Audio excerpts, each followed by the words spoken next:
Two strangers on a train. Kate sat in the dining car of the express train that was taking her back home to Bristol. She had hardly touched the meal in front of her. The steak was just as she normally liked it, medium rare and thick. It was surrounded by large grilled mushrooms and crisp fried potatoes. But Kate was worried and in a bad mood. She had recently come back from Mexico, where she had been very happy teaching English to businessmen and engineers. It seemed unlikely that she would ever find such a good job again. Two had been offered to her, both of which she had turned down because of the poor salaries. Nobody seemed interested in her excellent qualifications, which included almost perfect Spanish, fluent German and French, and an excellent knowledge of commercial and technical English.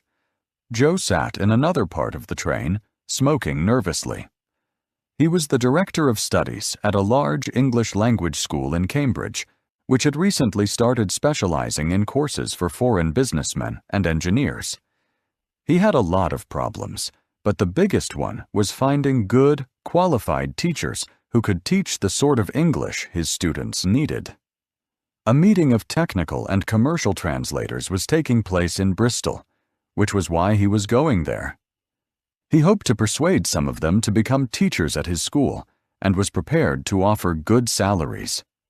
The only other person in Joe's compartment was an old man who was already asleep and snoring, and whose mouth was hanging open like an empty mousetrap.